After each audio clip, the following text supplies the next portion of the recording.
Welcome, everyone. I'm so excited that we're here tonight. My name is Shakira Ramos Crespo. I'm from the class of 2002, and I'm the co-chair of the Women's Leadership Council.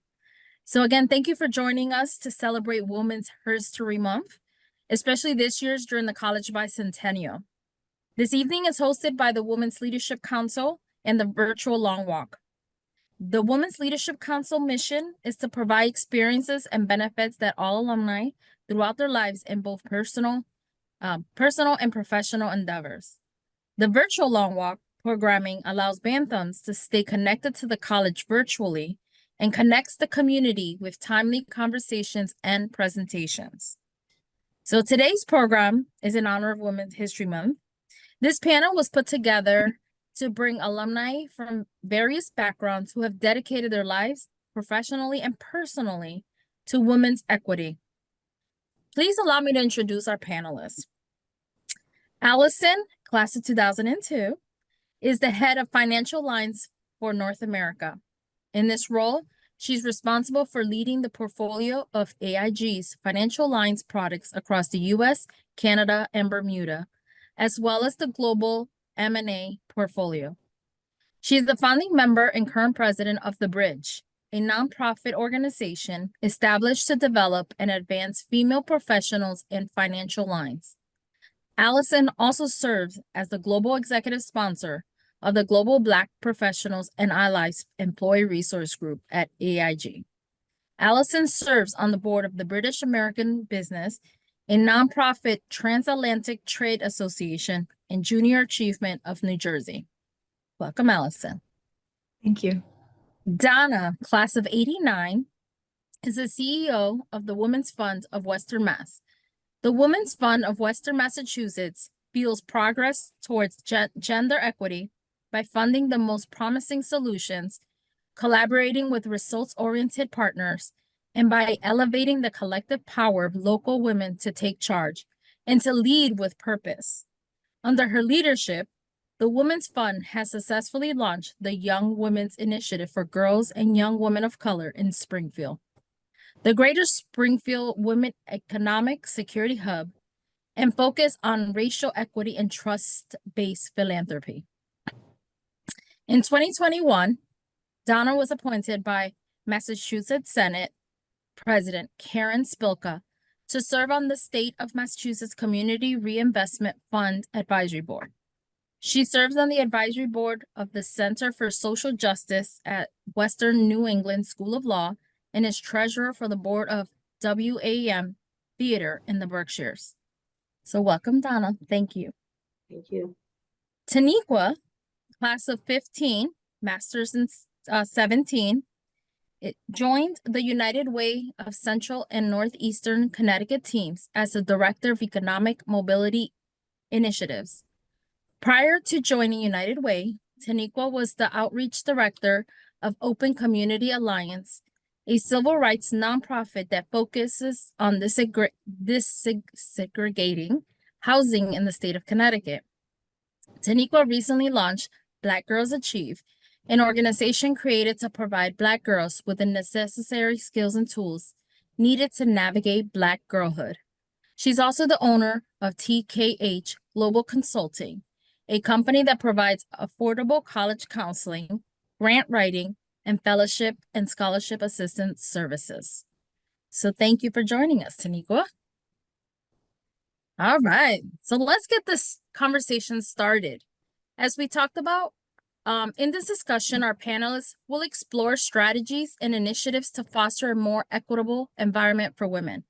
From addressing biases to implementing inclusive policies, this panel aims to inspire actionable steps towards achieving gender equality in our shared spaces. So before I start my first question, I do want to say that we are opening it up for Q&A. So please feel free to start dropping in your questions in our Q&A below. So as I read off a few of the first few questions, please start thinking about what questions you want to ask our amazing panelists tonight. So ladies, with that, what are your experiences with underrepresentation of women in leadership positions? and on corporate boards? And what strategies can be employed to address this underrepresentation? We'll open it up to whoever would like to start. Well, I can start. This is Donna, and for me, it really actually started when I was an undergrad at Trinity. I was doing an internship at Smith Barney downtown, and I was interested to see maybe would I want to be a stockbroker. And one of the things I quickly learned was that the men were treated very differently than the women who worked there. And I was an intern there at the same time as a male Trinity student was there, and he got to do things like posting stock quotes. And I was asked to, if I knew dictation, if I could type over one of the stockbroker's wife's recipes. So one of the things that I did was turn that around. As part of your internship, you also had to write a paper about the internship. And so what I did was I decided to look at sexism in the stock brokerage industry. And so I did both macro things like research that I could find, but then I also interviewed women who were working at that brokerage. So that's just one example, and I'll turn it over to Allison and maybe then Taniqua if she would like to speak. Sure. So it's interesting. I mean, I can identify with a lot of what Donna said. I mean, I am that underrepresented group person. I represent that. I mean, I work in financial services. That's a male-dominated industry. It always has been.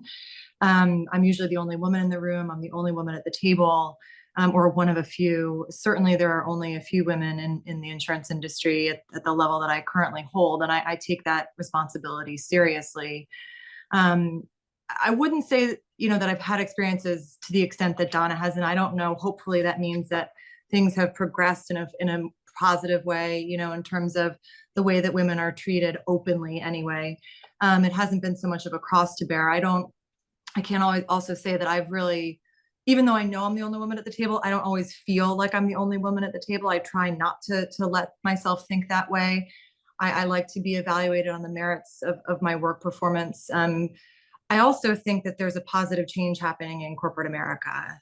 There's at a minimum a change in the consciousness around all of this. The concept of allyship is real. There are people in positions of influence who are looking to make change.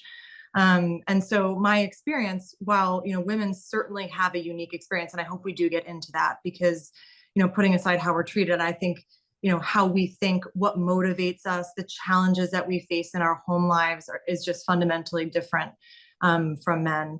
But I do think that there's a sea change coming, and change and progress is coming as well, although probably not as quickly as we would like. So thank you for sharing, Donna and Allison. So it's interesting, Donna, because I think that was my first experience feeling underrepresented as a woman was at Trinity, and having the opportunity to really pick that apart. And that was only because of being a sociology major. And so oftentimes I'm the only woman in the room, especially being the only Black woman, right? So there have been several times where I walk into the room and someone goes to my colleague who is a male or a client and shakes their hand, sometimes even reaching over me. I'm not that short, right? And so despite what some say or think, those behaviors usually occur, Black men included, right? Because there's the thought of there's no way that she's the one who's making the decision or she's the one that's in charge. So I can say that more recently I've had some amazing experiences in the nonprofit space. Those behaviors still exist, but more recently I've had some positive experiences. And so Shakira, you asked about strategies, and so I'm going to get into the strategies part. Hire more women, period, from all backgrounds, period. One of the strongest strategies to address, underrepresentation is to recruit from those underrepresented backgrounds, right? So women's colleges, HBCUs, community colleges as well. And then, you know, I work a lot with companies. And so I always encourage them to get out into the community to do recruitment and to educate the community about those available positions. And then for young candidates, just this is a bantam conversation. So for those on the call, just thinking about how are you reaching out to our women organizations, right, on campus, not just the career or life design center, right? So WAGRAC, sororities, TCBO. And so all in all, I say just put women in these leadership positions and give them, don't just give them the position, but give them the power to make impactful change and truly give them the power to lead in that position. So that's my thoughts on strategies. And Love it. Shakira, I think that we could also add a little personal note on this question around what strategies can be employed. Just Right. as Taniqua was talking about, I think the commonality here of who's on this panel as well, all four of us have had experiences where we also then rolled up our sleeves and said, well, let me try to do something different. So Allison started the Bridge.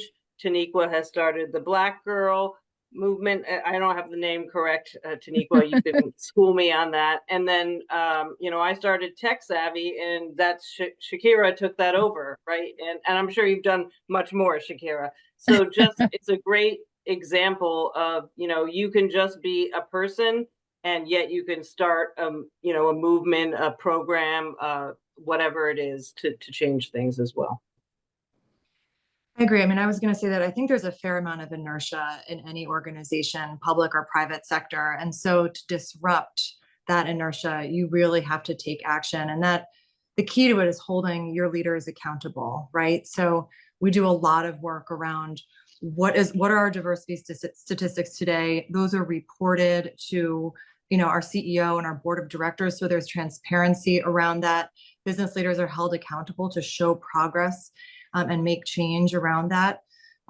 We challenge each other in the interview process. So was diversity a priority in this conversation, or did you just choose, you know, the person that you know and you think would be good at this job? Was there a diverse slate of interviewers? Was there a diverse slate of candidates? I mean, you really have to think about it that way. And you know, I like to say to my team, if we have two candidates that are fundamentally the same, or people are split and the decision is equal, every single time, pick the diverse candidate. That's how you make the change. And I think, you know, as we think about women and their progression up the ladder, there's a fair amount of diversity and representation at the lower levels. And then as you go up the ladder, it decreases quite significantly. And there was a McKinsey study that came out that talked about the broken rung and how getting that first management job doesn't happen often enough for women because it's coming at such a critical point in their personal lives as well, right? So just culturally supporting women through family and life changes and letting them know that, you know, even though you're on maternity leave, you know, you'll be considered for opportunities or it won't hold you back and you shouldn't sacrifice personal life for your career. I love that.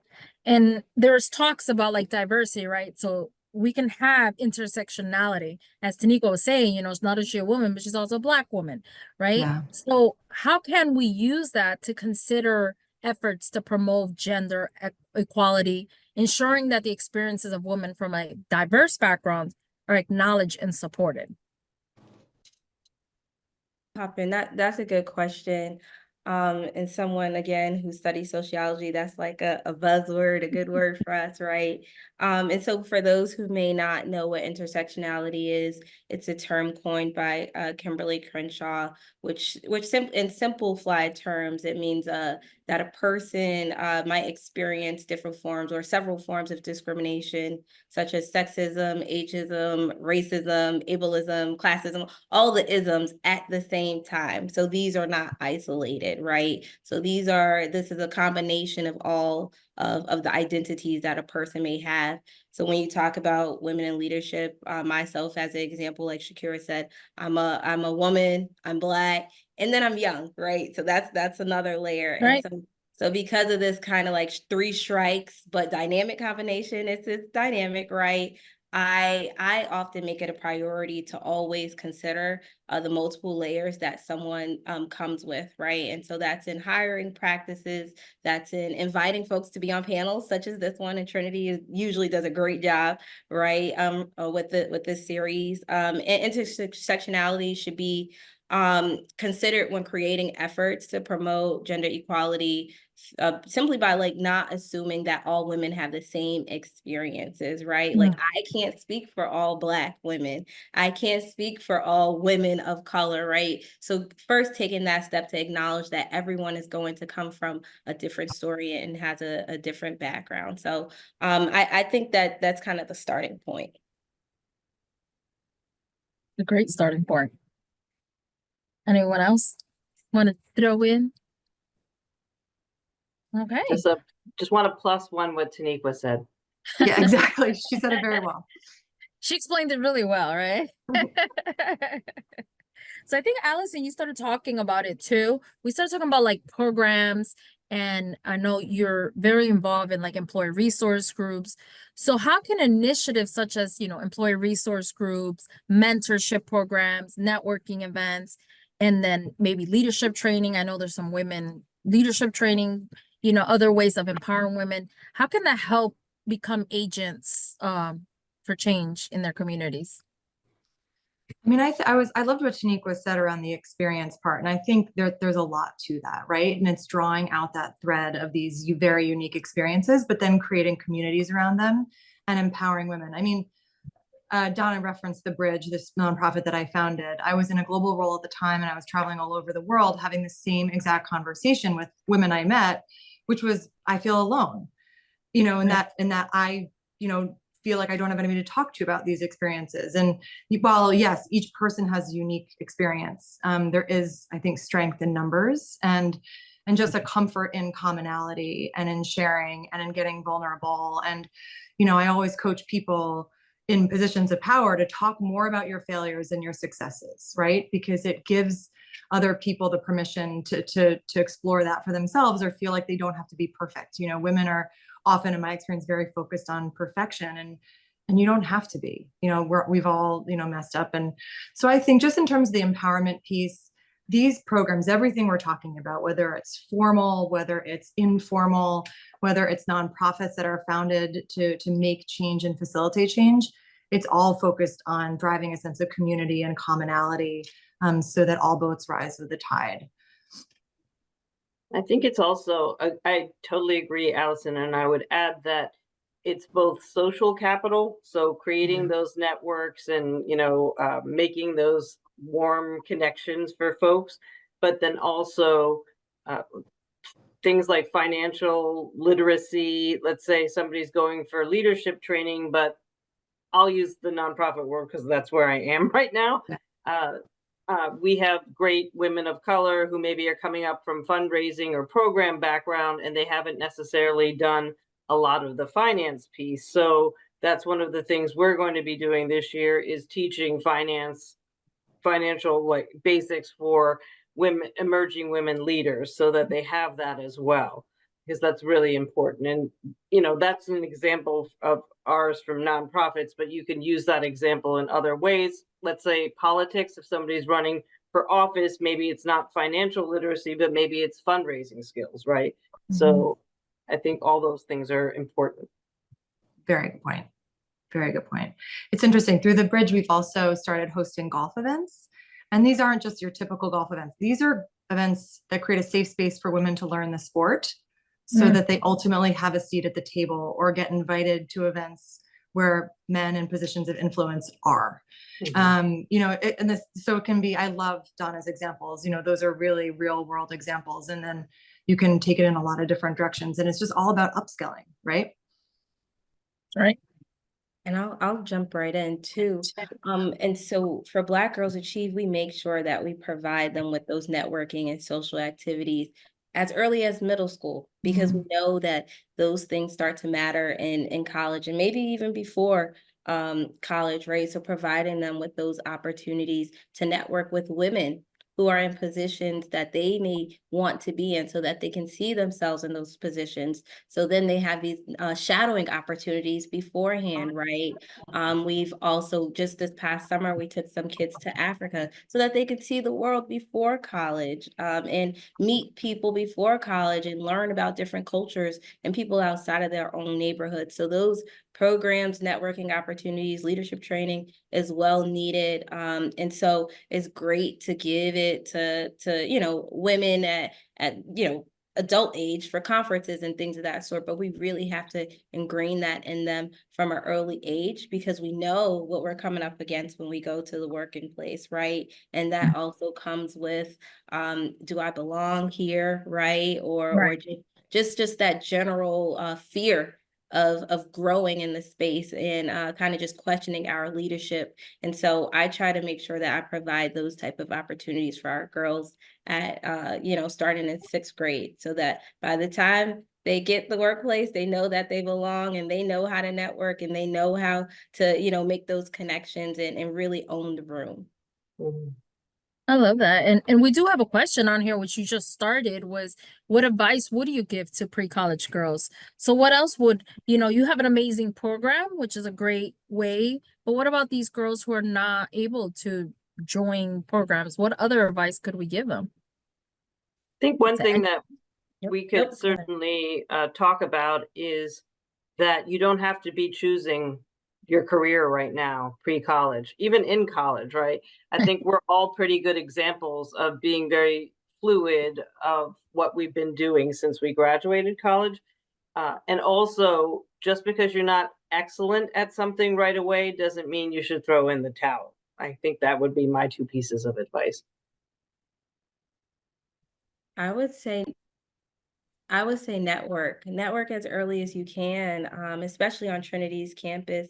We can all attest to, there have been several networking opportunities that I had the opportunity to be a part of. I ended up working at the alumni relations office because I went to a networking event, which now I understand who hosted it, the WLC, right? But attending those opportunities, I would suggest connecting to alum. There are several platforms that Trinity uses where you can connect with alum, tap into women that are open and willing to mentor.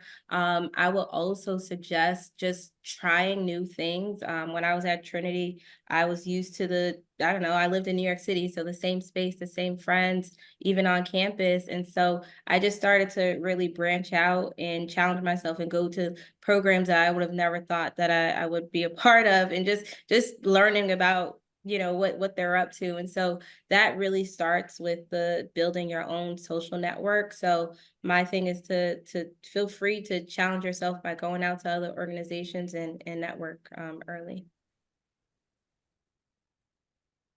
All right. Well, keep bringing in those questions. We'll love to answer any of your questions you may have.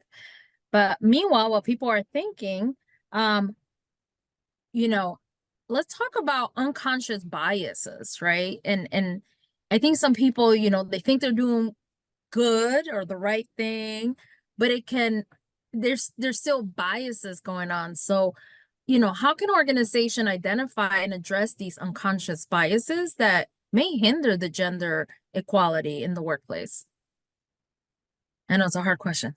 So I think that I was thinking about the accountability piece, and it starts from just the way you post a job. That's a good one.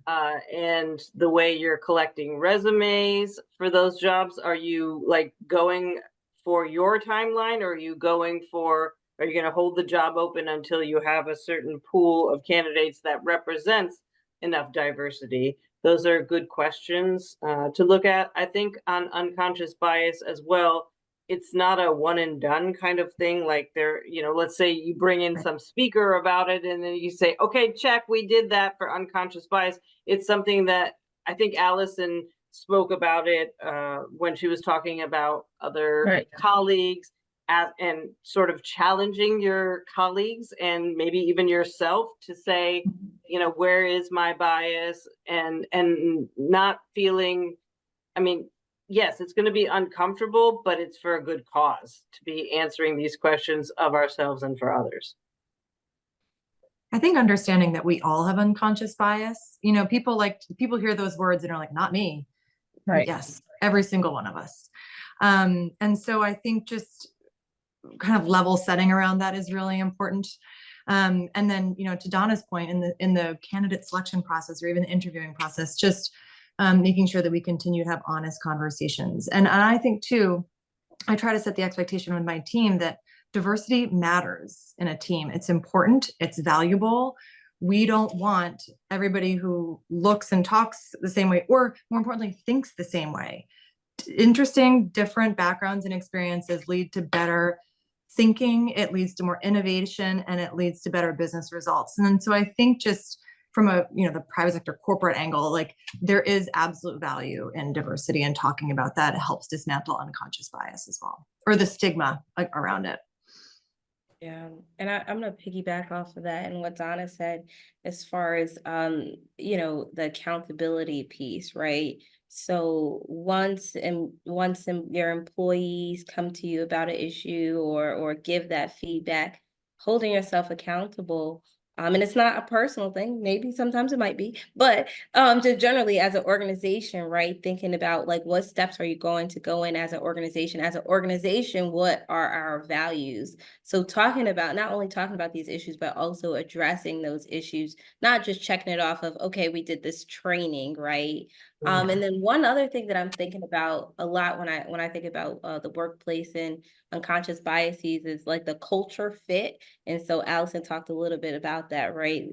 Not hiring someone because they don't fit the culture or they're different, or not giving them a project based on their identity. So I think overall, just those are some of the things that I see often that that's a way to address some of the conscious biases. It could be as small as giving someone new a project, right? Or implementing an idea that someone else may have. So Yeah. And I've seen a lot of unconscious bias with people's names on resumes, right? So there's kind of like been a movement now to not allow people to see the names until they decide they want to interview them, and then let them meet them, because a name can give away so much about somebody, and be like, oh, this is a girl's name, you know, it's a female. Or they see my last name and say, oh, a Latina, you know? So I think there is a big movement going on now about names. It's also just being aware of it, right? So the first step is awareness of these unconscious biases, as Allison was saying. We do have a great question on here, and it's, how do you find your leadership skills as women are different than our old male patriarchal models of leadership? I think this is the question Allison was hoping someone would ask, so I think she should take it first. I do love this question. I mean, I really do. And I could take this in a lot of different directions, but I mean, ultimately, it's what I was getting at earlier, which is the vulnerability piece. I like to think, and I don't want to generalize, because one thing we talked about in the prep for this panel are, you know, gender norms and masculinity and like the thoughts around it. And I would love to talk about that as well. But, you know, with respect to this question, I think if we generalize, women tend to be more open, less ego driven, more willing to listen. And I think, you know, the old male way of managing. I mean, I once had a guy ask me, he was like, can I manage you like a man? And I was like, I'm sorry, what? If you mean, can you be direct in your feedback to me? Yes, you can. Like, you know, it's that. It was probably the best example. And I think, you know, it's important to be able to be flexible in your management style, but generally speaking, women are much different than men. Anybody else? I would say also the empathy part. I don't know, but I feel like we're much more empathetic, and that can go a long way in terms of understanding where people are coming from, listening, right? Kind of you were mentioning, but just that empathy. I've seen the old ways of, you know, we're not going to talk about your family. I don't care what else you have outside of work, but now it's, I think people are more understanding. I would also add to what you both said, collaborative. Women tend to be more collaborative. you know, Mhm. the data says. And then I think also a growth mindset. And that's not necessarily specific to our gender, but I think it's overrepresented in our gender. So I think it can be a really positive thing. Mm. Good one.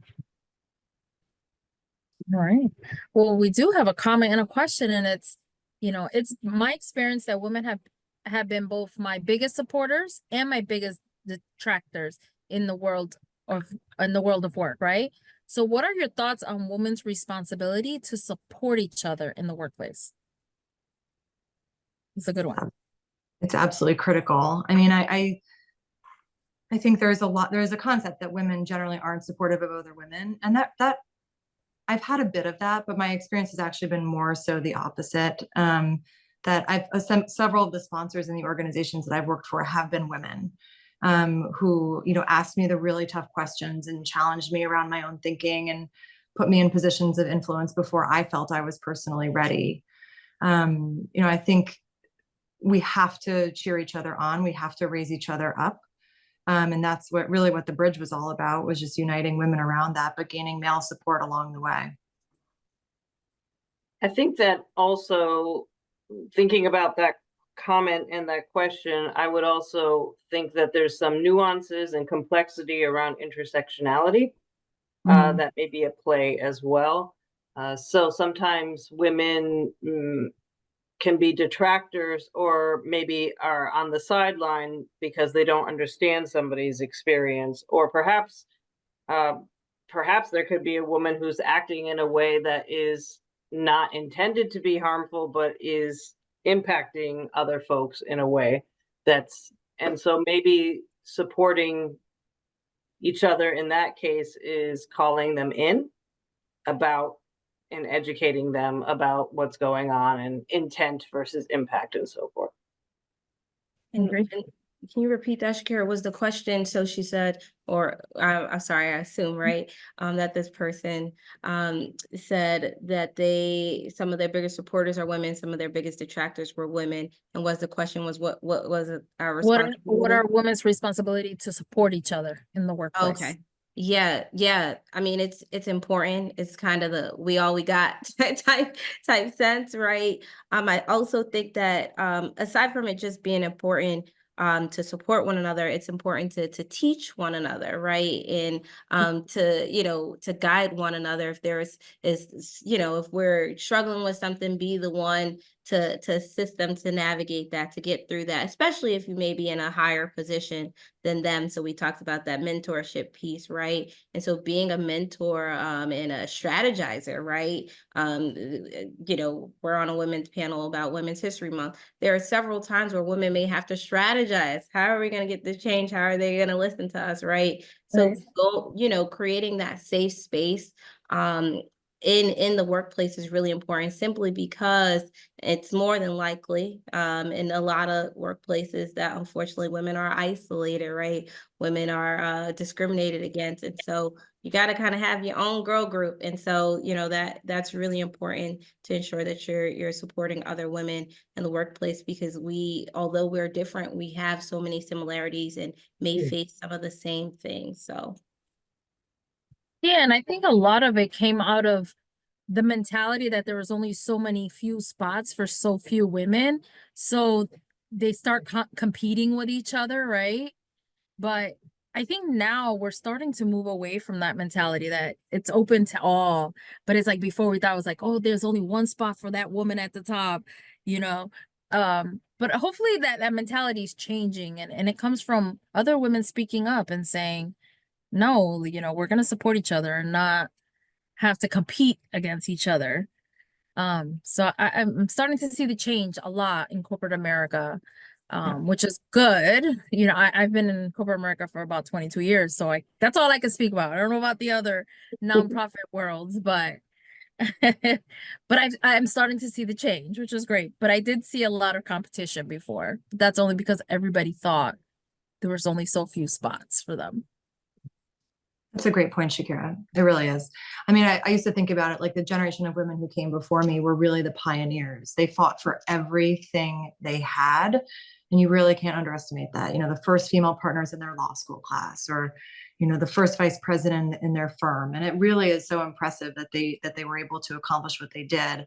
I do think female leaders now in corporate America are much more supportive. Like, the women who I'm surrounded with, we're all thinking about our legacies, and we really want to have this really strong generation of women in this business coming up under us, and we want to facilitate that and enable it. And yeah, that might be unique, but it's my experience for sure. It's true. We're getting there. So, you know, we've been talking about women supporting each other. How about men, right? How about men being allies? So how can men be engaged as allies? And I know Allison has been dying to talk about this too, because she says, or how can men be allies in the fight for the gender equality, and what steps can be taken to promote healthy masculinity and challenge harmful gender norms? Like I'm talking a lot, but I will just get this out of the way because I do love this topic. I found it fascinating, actually. So when we, when I started the bridge, I reached out to 3 women in the business who I deeply respected and I felt were aligned with my thinking. And then we went out and our first step was to actually approach a lot of the men in the industry and say, this is what we want to do. What do you think about this? You know, and the response was really overwhelming, candidly. It was very, very supportive. They were happy to dive in, happy to lend us their names, their financial support to do this. And so, you know, we had this feeling we didn't want it to be women for women, that it would be more powerful if it was the industry for women. But one of the things that came out in the course of this is that one of the men that serves on our board of directors in one of our first meetings said, you know, don't think that you guys are actually all that alone. You know, a lot of the stories you're telling and talking about, a lot of the feelings of insecurity I've experienced myself. And it just kind of, it was transformative, that line of thought thinking for me, because I think men in particular are not inclined to share that way. And so the fact that, you know, those stories are starting to come out and be shared is really interesting, and it's completely changed. And I think, you know, taking a man like that and putting him in a position where he can talk openly about his feelings and those experiences is a powerful thing. Yeah, I think it's really important to have men allies, as we know, the power structures, right? But it's also, you know, important for men to recognize their privilege in order to be effective allies, in order to be true allies. And so, you know, I always thank men who call out other men for their nonsense, right? Because there's that next level of respect that they have for each other and kind of like self-reflection. And so, you know, men who can share the power and shift the power, kudos. And when I say shift the power, it's kind of like that means maybe hiring a woman or passing on a project to give to a woman who deserves it. You know, acknowledging her ideas and the work that she's done. And then when I just think about male allies, and, you know, I don't know, fighting for gender equality, I'm also thinking about policy, right? That's like the policy is kind of ingrained in it all. So just, you know, finding our male champions in the sense, how can we ask men to support us locally, nationally, because this is Trinity, so we have people all over the world on these calls, right? And within the workplace.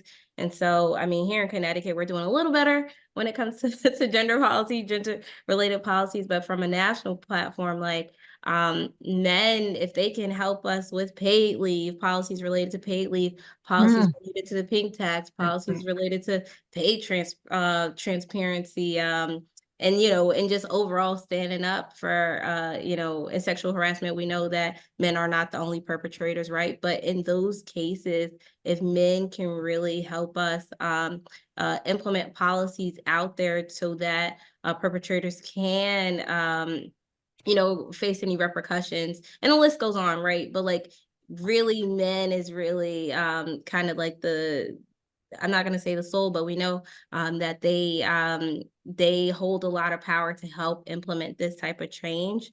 And then I'll just wrap up by saying it starts from childhood. I'll go back to that. So raising boys to become allies, practicing healthy masculinity at home and also on the sports teams too. And I think that'll drastically change culture and how boys who become men will function not only in the workplace but in our everyday world. So that's just something that I think is really important. And what I would add to everything that's already been said, which I agreed with wholeheartedly, is that men in positions of power that are employers, when they're doling out assignments, shouldn't assume that because a woman has children or other obligations at home that they should just give it to a guy on the team instead. So those assumptions can be dangerous. And then in terms of gender-based violence, Taniqua talked about, it starts early and it starts young. There's a great group that's called A Call to Men. It's a nonprofit national organization.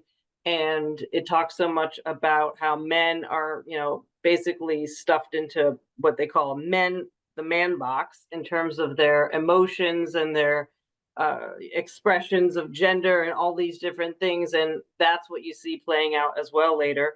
And our organization in Western Massachusetts, we have funded a helpline for men, perpetrators, not necessarily just men, but mostly men who feel as though they're about to engage in domestic violence. So it's to interrupt that. And so I think more things like that are promising as well, because we can work on women as much as we want, but if it's men who are being raised to be the perpetrators from both family and culture, right, it's going to be harder. So we need to work near term and long term.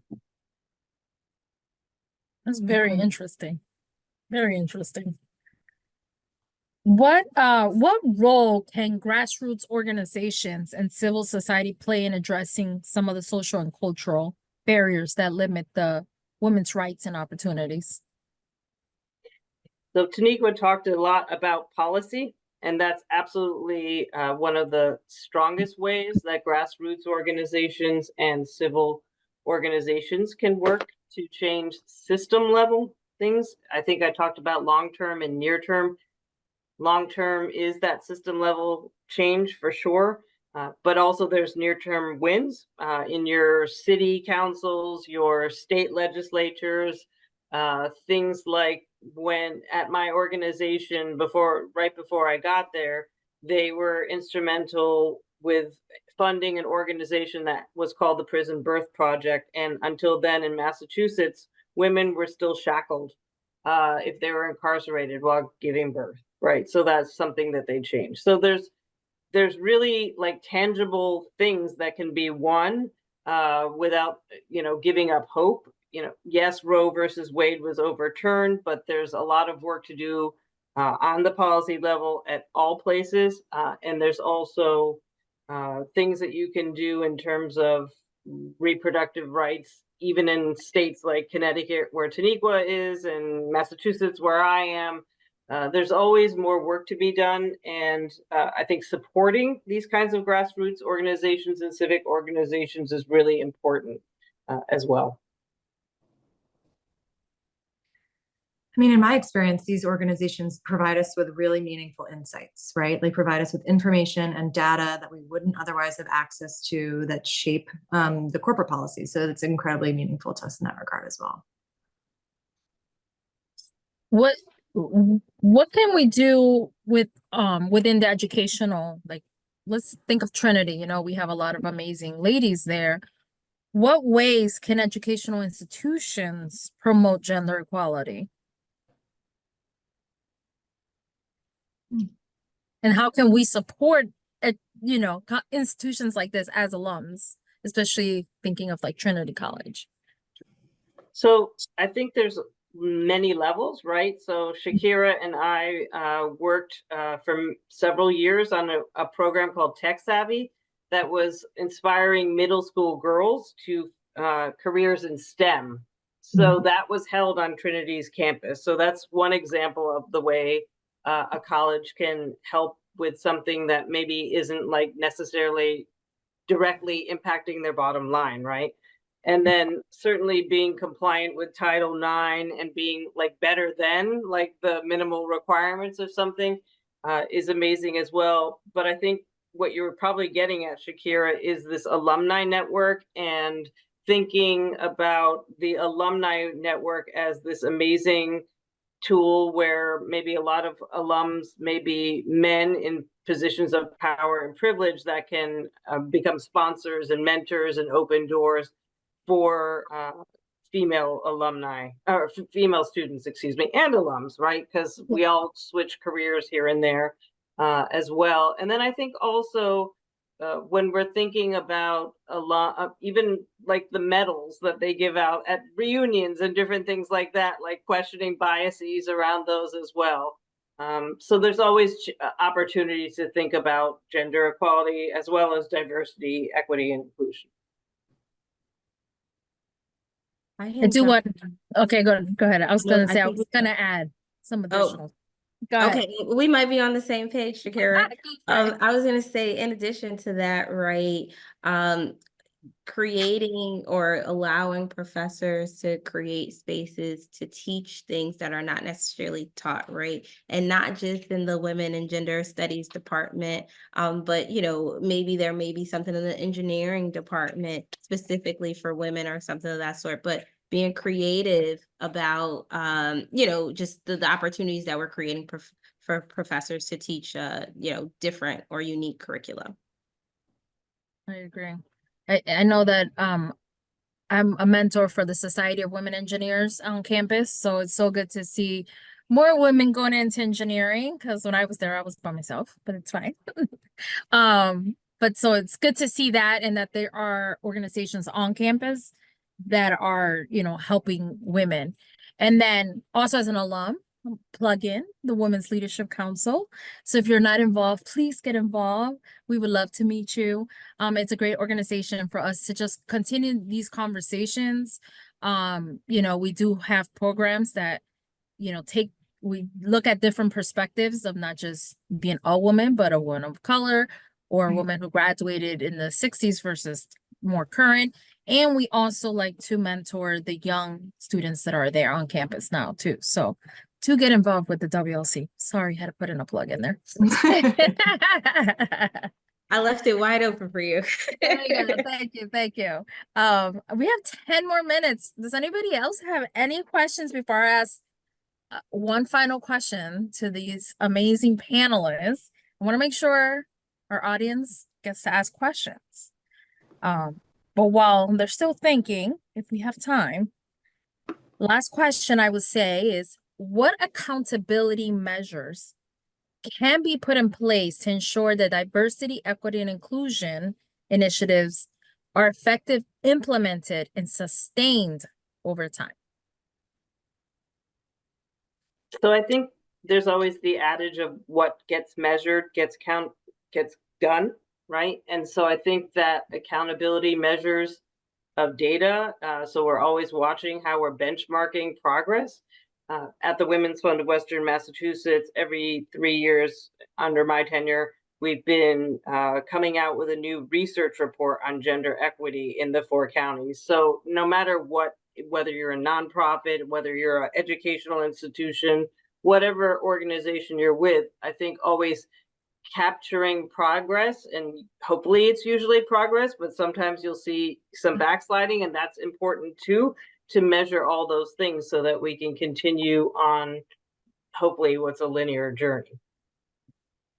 I mean, I agree. I talked a lot about my, the accountability measures that are in, place where I work. And I think Donna hit it on the head well. You have to just have transparency and then talk about it, and at the highest levels of any organization, whether it's for profit or nonprofit. And what I would add to that, and Allison, I think that transparency really gets to that, is also not just data that's collected sort of on the macro level, but also those individual interviews with people, your staff, your 360 interviews, If you're an educational institution, you know, doing interviews, even if you can, even with folks who aren't choosing your, maybe they interviewed and they got accepted, but they didn't come, maybe asking them why, you know, those kinds of questions. So I think being able to probe and not fearing the answer, but understanding that the answer will only inform a better world. Yeah, very well said. The one thing I know that I didn't mention that just occurred to me is we even run diversity reviews of compensation. So we've just went through compensation season. You see a lot of unconscious bias play out in compensation, you know, who people choose to reward, how they reward them. And those types of, it just, again, creates that transparency and that culture of accountability where it's like, let's make sure that we are, you know, not rewarding, you know, the privileged people in this organization more than we are those who are diverse. You know, we just have to be honest with ourselves about it. Love that. So we were just all talking about how, you know, we have great experiences at Trinity. So we have two things. Once Jennifer wrote a comment on the Q&A, which is pretty sad. It's, you know, meanwhile in Florida, academic institutions from grade school to college are being defunded and professors are being restricted. They're eliminating sociology as a major, not to mention what happened to Claudine Gay. At Trinity, I had an extraordinary experience through the Women's Center speakers. In Florida, they've eliminated all female or identity-specific spaces as in all women's centers at every campus, which is pretty sad. But a good question that we did get asked was, what from your Trinity careers translated to where you are now? And how did your Trinity education have an impact on you? I love that question. That is a great one. Well, I have a funny story. So as the head of the Women's Fund of Western Mass, my biggest job is fundraising because we're a fundraising foundation. So what we raise, we then give out. And back when I was at Trinity, I did a lot of phonathons at Trinity. Some of you may have done them too when you were undergrads. And then I became the phonathon coordinator. And somehow they figured out that I raised $65,000 as an undergrad, like through these phonathons. And then President Jim English had said to me, you know, you have a real talent for this. You should consider going into this profession. And I just kind of laughed at him. And I went on to law school. I was a lawyer for almost 12 years. And now I call myself a recovering lawyer. And here I am, a fundraiser. So he was right. That's so funny. I'm gonna add to that, Donna, because I did, you know, some of my early like college gig days were in alumni relations and in the development office. And so a lot of the skills that I learned with networking and just generally being at Trinity, talking to people from different backgrounds, getting to know folks really came from a lot of the work that I did at alumni relations. I worked a lot with Julie on the reunions. So that meant that I was a sophomore talking to like the class of 93. And so really just getting to know folks and learning about their stories. And just truly creating anything that I was a part of, creating like a good customer service feel. So it was just like those small tangible things has truly just culminated into allowing me to create an organization such as Black Girls Achieve and being in different spaces using those skills. But all in all, I'm going to take it back to the networking opportunity and connecting to alumni. And I'm just going to give a quick example. For example, I'm working on bringing some girls to see Shakira at Pratt and Whitney, right? And these are young girls in 7th grade in a STEM school. So exposing them to other women in STEM. And so Trinity, if anything, has taught me that we have women who are doing their thing no matter what field of interest they're in. And so that's something that I have taken with me. I love that so much. I think the thread that you're hearing probably among all of us is that we're very independent women, people, and Trinity absolutely fostered that in me, as it did this concept of service and giving back. You know, I had an early career in policy and the nonprofit world when I was interning in college as well as during law school. And it really set me up for life. You know, that foundation of even if it was tutoring people in the writing center at Trinity, it was just, you know, anything I could do to just engage with the community and help and play my part was so much more enriching than just sitting and reading a book. And so I've always sought that out in my personal life, as well as tried to round out my professional life with those additional types of experiences. Yeah, I think for me personally, I think Trinity kind of allows you to be that leader, right? Whatever it Yeah. is you want to do, if there was nothing there for you, you can go and create it, right? And you would advocate for it. And that was like one of those places where I found like because it was a smaller school, I could go do that, right? I was like, we don't have this. Well, maybe what if I go advocate for it, and I was really blessed that the school allowed me to do a lot of the things that I don't think other schools would allow us to, because they gave us that platform to express our voice and to be heard, and it's so great that we get to continue doing that as alums, right? Through any venue that we decide. So I love that. And again, definitely Taniqua, networking. The fact that, I've been able to meet so many of you because of Trinity. I wouldn't have ever had that experience anywhere else. So, all right. Well, we have 3 minutes left. If anybody has any other questions or any final thoughts on our topic tonight, please, we would love to hear it. Shakira, I think one thing I had mentioned before, but I'll drive it home with a real world example of me as a freshman. I wanted to be an econ major when I got to Trinity. I took my first econ exam with Professor Ramirez, and I got a C on the exam. And I went to him and I said, I don't know what I'm going to do. I wanted to be an econ major, and now this. And he looked at me and he said, are you serious? This is only one test. Go back and study harder. So that's the answer for all of us, because we tend to be perfectionists, and we think, if we don't have it right away, then we're out. So I say stick to it. And my other favorite saying is women lift as they climb. And that's what's so amazing about this panel, is we're just, giving back and learning from those who have added to the chat and the questions. Definitely. Any last minute thoughts, Allison and Taniqua? Donna took it home.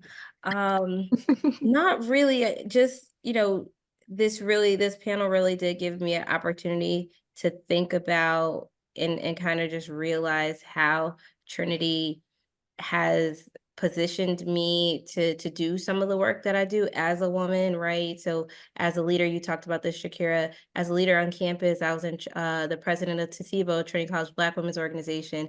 It was there where I started to do all the, the brainstorming ideas and collaboration and budgeting. And that's all the stuff that I do now in my full-time job and within my organization. Again, that's where I created or developed more of an empathetic heart, and just, this just allowed me to really become even more appreciative of the community that I had at Trinity. So thank you for the opportunity. Well, thank you, ladies. Thank you, Taniqua, Allison, and Donna, for being with us tonight. Thank you for your amazing insight. We hope to repeat this again in the future. And to all of those who have joined us tonight, thank you for taking the time tonight to join us. And hopefully we'll see you at further WLC and Long Walk Society events. So have a blessed night, and we'll see you all next time.